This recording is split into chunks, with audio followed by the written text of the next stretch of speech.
I want to get on to the what I think you consider to be the central task of the book, which is to rebuild and create a new narrative. But before we do, I mean, because I'm just sort of fascinated by the mechanisms, and I wonder, and this may be outside of your portfolio a little bit. I wonder to what extent technology added to this, because I mean, if you look at something like just television, and when we talk about atomization, it seems to me that television, which grew exponentially. I mean, television sales between the years 1945, let's say, and 1970.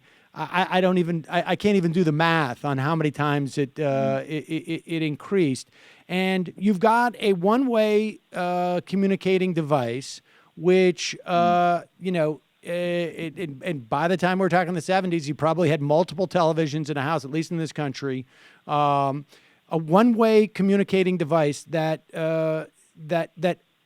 makes the center of people's lives that individual that they're watching on television, with really very little connectivity to anyone else. And I wonder how much you think that might have contributed. I think it's contributed a great deal. Many years ago, I worked in Brazil as a journalist, following the land theft that was taking place in the northeast of Brazil, in the state of Maranhão, where these big owners, backed by the local police and the judiciary, were just moving in and grabbing people's land in huge quantities and throwing them off and killing them if they tried to resist. And there were two villages side by side, and one of them fought every inch of the way and eventually succeeded and kept hold of its land. And the other just rolled over and had its land taken straight away. And the difference between the two villages, one of them had a television aerial, and everybody sat and watched television every evening, and the other one didn't have television, and so people sat round and talked and sang songs in the evening. And the one where they sat and talked and sang songs was the one which kept hold of its land.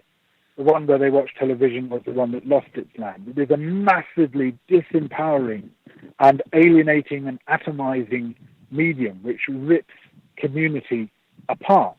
It also relocates the cultural focus of community away from your own neighborhood and your own friends towards celebrities, people you're never going to meet, but who become more familiar to you than your next door neighbors do. People you think you know, but of course you don't know them. And so life is always elsewhere. The focus of life is always elsewhere. There's no place to which it belongs anymore, because you have this placeless global celebrity culture in which you invest yourself and you invest your emotions, but it's never going to repay that. It's not going to love you back in the way that friends and family and neighbors can. And that has definitely been one of the alienating and disaggregating forces that has pushed us apart. I just am always brought back to a notion, and I think it was Mark Crispin Miller who wrote that the one impact of television is that it promotes the idea of being on television, right? You have all these people looking at this one individual, and it raises the concept of the individual as being above all, and also that the individual exists because they are distinct from others and being observed by others. Yes, yes. Well, I think there's a great deal of truth in that. Hi, folks. Sam Seder here. We still need your help on our Patreon page. YouTube ads have come back, but not nearly as much as we had before. So if you can help us out, any little bit helps. Head over to our Patreon page right at this URL, and you'll help us keep helping you by making videos